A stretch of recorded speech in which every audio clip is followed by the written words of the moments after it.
S'il a adopté un style détendu au début et à la fin de son exposé, en saluant la victoire des éléphants la veille, le Premier ministre s'est voulu toutefois pragmatique sur certaines préoccupations.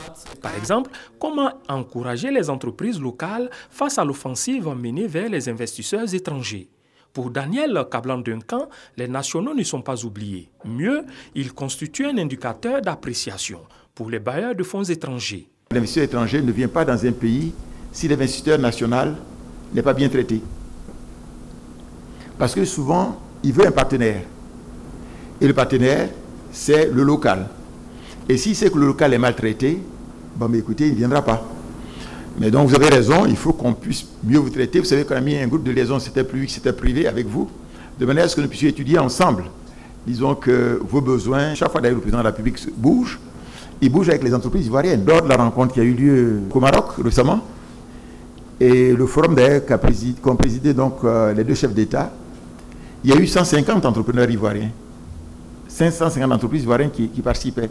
C'est vous dire que chaque fois qu'on bouge, surtout le président de la République, il part avec un plus grand nombre d'entreprises, de manière à ce qu'il y ait un partenariat entre donc, les entreprises étrangères et les entreprises ivoiriennes. Concernant les arriérés de la dette intérieure, le Premier ministre indique qu'ils seront payés. Il appelle cependant les opérateurs locaux à distinguer arriérés et passifs. Les passifs étant des dépenses engagées sans couverture budgétaire. Et l'État veut frapper fort contre cette pratique qui foule aux pieds les règles des finances publiques. Les fonctionnaires qui sont fautifs, s'ils sont dans la fonction publique, feront l'objet de sanctions.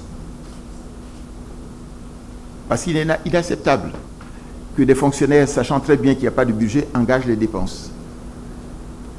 Si il y a des urgences, il y a une autorisation spéciale qui est demandée au titre du ministère de l'Économie et des Finances et du ministère du Budget qui peut faire une avance sur ce dossier. Mais on ne peut pas, alors qu'on sait qu'il n'y a pas de budget, tromper la clientèle et engager ses dépenses. C'est une faute énorme qui doit être sanctionnée. Tout compte fait, l'État se dit déterminé à mettre de l'ordre dans ses comptes en réglant ses factures auprès des fournisseurs dans les 90 jours. Mesure qui doit donner du stimulant aux activités des entreprises nationales.